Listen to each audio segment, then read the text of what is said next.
ये हजरत मूसा भी डट गए। आइए तारीख में नमरूद की बड़ी ताकत का जिक्र होता है और उसके मुकाबिल में एक अल्लाह वाला है जिसे इब्राहिम कहते हैं। अकेला इब्राहिम और लाखों बातिल परस्त, हक का नुमाइंदा अकेला, बातिल की तादाद ज्यादा, बातिल परस्तों की तादाद ज्यादा। यहां तक कि इब्राहिम को आग में झोंकने का मंसूबा बनाया गया और चूंकि इब्राहिम से पहले से डरते थे, इसी का छोटी मोटी आग से शायद इब्राहिम बच जाए। आग इतनी ज्यादा रखो कि बचने का कोई इम्कान ही ना हो। इस कदर भड़कती हुई आग तैयार की गई कि दूर से, कई माइल दूर से उसकी हरारत ऐसी होती थी कि लोग करीब जाने से भी डरते थे। अब इतनी अजीम आग तो हमने भड़का दी, तो फिर उस आग में हम डालेंगे कैसे? मिंजलीक के जरिए से। आज के जमाने में भी दुनिया ने तरक्की की है ना, उस जमाने में भी अहले बातिल ने तरक्की की है, तो तरक्की को देखकर कोई मरूब ना हो जाए। नहीं क्या दुनिया की तरक्की को देखकर ये होश अपने न गवा ले कि भाई वो तो बहुत ज्यादा एडवांस टेक्नोलॉजी वाले हैं, तो हमारा इमाम आएगा तो कैसे उनका मुकाबला करेगा। अरे उस दौर में फिरौन और नमरूद जैसी बड़ी ताकतें गुजरी हैं और बज़ाहिर बड़ी तरक्की करने वाली कौम भी रही है, लेकिन एक अल्लाह वाले ने किस तरह उनकी तमाम कोशिशों को नाकाम कर दिया। मिंजलिक में रख के ऐसे झुला के फेंका हजरत इब्राहिम को आग में। आग में जाने वाले नहीं डर रहे हैं, फेंकने वाले डर रहे हैं। हक कभी डरता नहीं है, ना अहले हक डरते हैं, ना हक का नुमाइंदा डरता है, फेंकने वाले डर रहे हैं। लेकिन जो जा रहा है आग में वो मुस्कुरा रहा है, मुतमईन है। हत्ता कि जिब्राइल भी आ गए, दूसरे मलाइका भी आ गए। हर किसी ने कहा हल्ला का हाजत या इब्राहिम, कोई हाजत है इब्राहिम, हम आपकी कोई मदद कर सकते हैं, आप अकेले पड़ गए हैं और आपके दुश्मनों की कोशिशें बहुत तेज हो गई हैं और नमरूद की आग इतनी ज्यादा हो गई है कि आपको खौफ नहीं लगता? कहा नहीं, कोई खौफ नहीं। कहा फिर हमसे मदद ले लो। कहा क्यों आपसे मदद ले? कि हम अल्लाह की तरफ से ही आए हैं। कहा क्यों? बेशक आप आए हैं, लेकिन फरिश्ते हो, इमाम वक्त कभी फरिश्तों से भी मदद नहीं लेता। मेरे साथ चल रहे कि नहीं चल रहे? गोया अपनी ज़बाने मुतहर से इब्राहिम अलैहिस्सलाम ने कहा कि तुम्हें नहीं मालूम कि तुम अगर मुझे आग से बचा भी सकते हो ना, तो ज्यादा से ज्यादा आग को बुझा सकते हो, लेकिन मैं चाहता हूं कि ईमान का इम्तिहान देते हुए आग को सिर्फ बुझाऊं ही नहीं बल्कि आग को गुलजार में बदल दूं। आग को गुलजार में कैसे बदलूंगा? अल्लाह पर मुकम्मल ईमान रखते हुए। हाँ, अल्लाह ने ये वादा जरूर किया है कि मैं उसी वक्त मदद करूंगा जब तुम वास्ता दोगे उन हस्तियों का कि जिन हस्तियों के सदक़े में कायनात खल्क़ हुई है। उन हस्तियों का वास्ता दोगे तो जैसे आदम की तौबा उन हस्तियों के वास्ते से कबूल हुई, जैसे नूह की कश्ती संभली तो उन्हीं के वास्ते से संभली, तो ऐ इब्राहिम तुमको भी उस नारे नमरूदी से नजात मिल सकती है। शर्त यह है कि उन्हीं का वास्ता तुम दो। चुनाचे मुफस्सिरीन ने लिखा है, सुन्नी शिया सब ने, कि हजरत इब्राहिम ने एक काम किया, एक पर्चे में लिखा बिस्मिल्लाहिर्रहमानिर्रहीम बिहक़ मुहम्मदिन व अलीयिन व फातिमा वल हसन वल हुसैन। माशाअल्लाह,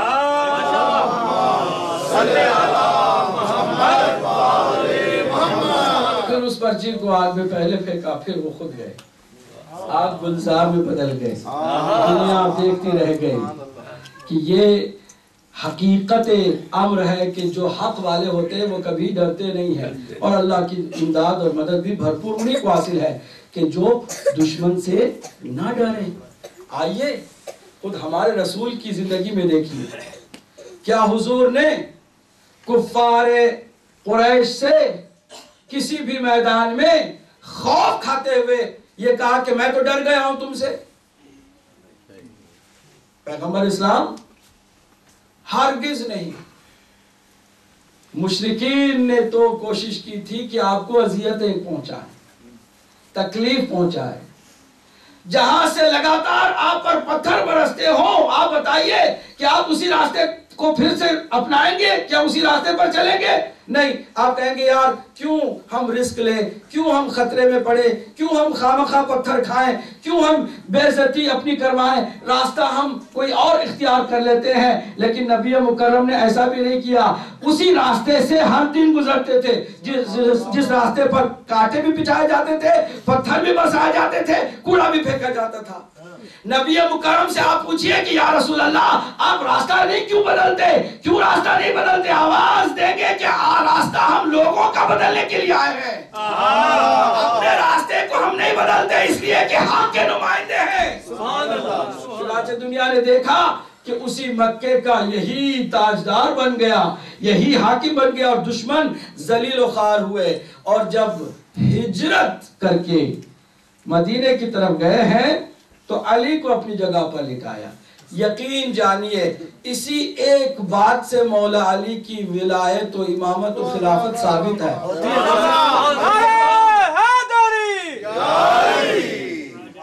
कोई और दलील ना होती ना, ये बार बार दलील मांगते फिरते हैं।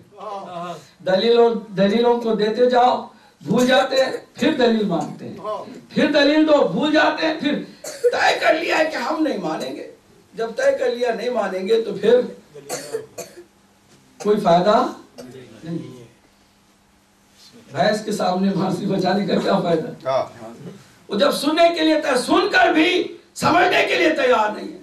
ये एक ही छोटा सा वाक़या काफी है मौला अली की हक़ानियत के लिए कि रसूलुल्लाह ने अली ही को बिस्तर पर सुलाया। कैसे समझाते लोगों को? सीने से लगा के बताया, कांधों पे बिठा के समझाया, बिस्तर पर लिटा के समझाया, मसनद पर बिठाकर समझाया।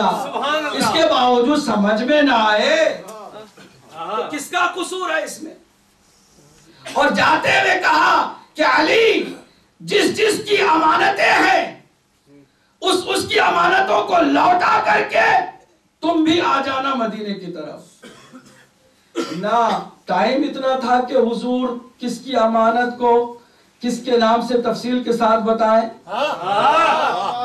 ना अली ने पूछा कि या रसूल अल्लाह मुझे पूरी लिस्ट दे दीजिए, कहीं कंफ्यूज ना हो जाऊं, कहीं मैं परेशान ना हो जाऊं, किसी की अमानत को किसी के हवाले गलती से ना कर डालूं, और अमानत में कहीं खियानत ना हो जाए, पूरी फहरिस्त देकर जाइए। नहीं, माल दे दिया, माल देकर कहा मैं जा रहा हूं, अली अमानतों को जो अमानतदार है उनके हवाले करके आ जाना। यही एक जुमला काफी था। पहले तो ये कि जब नबी ना हो तो अली ही है,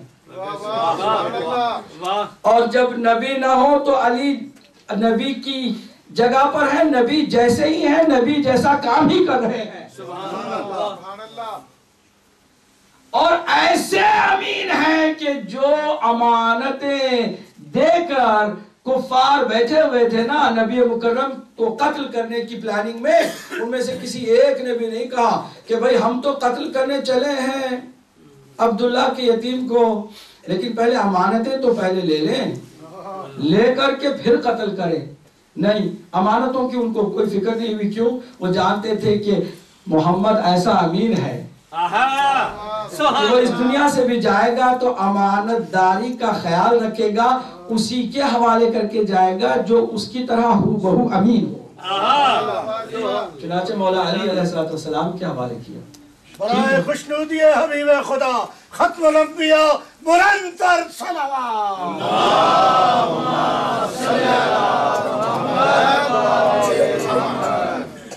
मैंने क्या अर्ज किया था, याद रखिएगा, फर्क को जहन में रखिएगा। हक क्या है? डरता नहीं, अहले हक भी डरते नहीं, बातिल हमेशा डरते रहे। बिस्तर पर मौला कायनात लेटे हुए, दुश्मन आ गए हैं, चादर हटाई, देखा रसूल नहीं है बल्कि नफ्से रसूल है। मौला कायनात है। मौला कायनात को भी ऐसी नींद कभी नहीं आई थी। भाई खतरा इतना ज्यादा है, खतरा इतना ज्यादा है कि हर कबीले के जवान उस पूरी टीम में शामिल हो गए, क्योंकि अगर एक कबीला लड़ने के लिए जाएगा तो बनी हाशिम का मुकाबला नहीं कर सकेगा। एक ट्राइब अगर आए तो फिर उसका खात्मा जरूरी है, क्योंकि बनी हाशिम के जवान ऐसे हैं कि वो जिंदा नहीं छोड़ेंगे। लेकिन अगर मक्के के हर कबीले के जवान शामिल हो तो किस किस कबीले से वो लड़ेंगे? प्लानिंग ये थी ना। तो हर कबीले के जवान जिस पर हमला करने के लिए मुंतजिर है, उस तलवार के माहौल में अली सो रहे हैं और इत्मीनान की नींद सो रहे हैं। क्या बता रहे हैं कि अगर अली हक है तो हक कभी डरता नहीं है, खौफ नहीं खाता है। ना अपनी जान के बारे में पूछा कि या रसूलल्लाह मैं सो तो जाऊंगा लेकिन मेरी जान की अमान है ना, नहीं पूछा नहीं है। बल्कि पूछा तो ये पूछा कि या रसूलल्लाह मेरे सोने से आपको कोई फायदा जरूर है? कहा क्यों नहीं, भरपूर फायदा है। इससे बड़ा क्या फायदा होगा अली कि तुम सोओगे, अल्लाह तुम्हारे नफ्स को खरीदेगा और अपनी मर्जी अता कर देगा।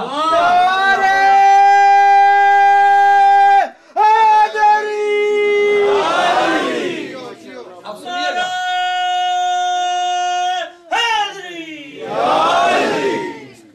अभी उम्र के लिहाज से भी जवान है मौला कायनात। दुनिया में किसी ने भी मौला कायनात को किसी जंग में लड़ते हुए भी नहीं देखा है। अभी तक कोई जंग भी नहीं हुई है। शबे हिजरत जो बिस्तर पर लेटे हुए हैं उस वक्त तक कोई जंग नहीं हुई, ना जंग बद्र हुई, ना ओहद हुई, ना कोई और मारका हुआ, कोई भी जंग हुई नहीं। लोगों को पता भी नहीं कि मौला कायनात क्या है। पूरी तवज्जो सुनिएगा, किसी को कोई खबर नहीं है। बिस्तर पर इत्मीनान से लेटे हुए हैं, चादर हटाई, देखा वो तो रसूल नहीं है बल्कि अली हैं जो नौजवान है। एक मर्तबा एक शकी ने कहा कि अगर मोहम्मद नहीं है तो क्या हुआ, उसके इसी चचाजाद भाई को कत्ल कर देते हैं। तो अबू जहल ने कहा कि हमारे यहाँ दस्तूर नहीं है कि बच्चों से झगड़ा करें। मुझे नहीं मालूम कि वो तमाचा अबू जहल को याद आया था।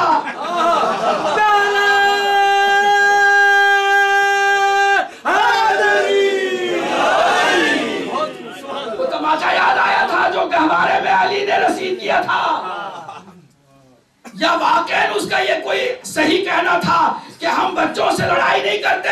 अरे अली को कत्ल करके हमें क्या मिलेगा, बच्चों से झगड़ा करना हमारा शेवा नहीं है, छोड़ दो अली को। ये बात मौला कायनात को नागवार गुजरी। लेटे हुए थे, बैठ गए, बैठे हुए थे, खड़े हो गए। खड़े होकर एक मर्तबा अबू जहल की तरफ रुक करके कहा, पूरी तवज्जो सुनिएगा, पूरी तवज्जो सुनिएगा। उसकी तरफ देखकर कहा कि जानते हो कि अल्लाह ने मुझे शुजाअत कितनी अता की है, वल्लज़ी नफ्सी बियदिही, उस जात की कसम जिसके कब्ज़े कुदरत में अली की जान है, अल्लाह ने शुजाअत मुझे इतनी अता की है कि मेरे शुजाअत के समंदर से एक कतरे को जुदा करके उस एक कतरे को शुजाअत के दुनिया के तमाम बुज़दिलों में तकसीम कर दूं तो हर बुज़दिल बहादुर हो जाए।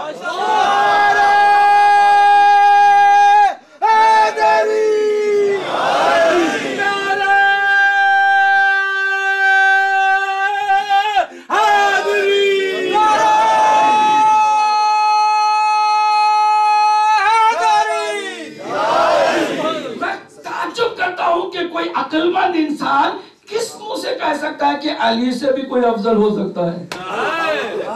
किस मुंह से वो कह सकता है कि अली से भी कोई अफजल, खासकर वो कि जिन्होंने कहीं को कारनामा अंजाम दिया ही नहीं। अभी बद्र में फिर मौला की शुजाअत देखी, लोगों को यकीन आया कि हाँ भाई वाकई अली ने जो बात कही थी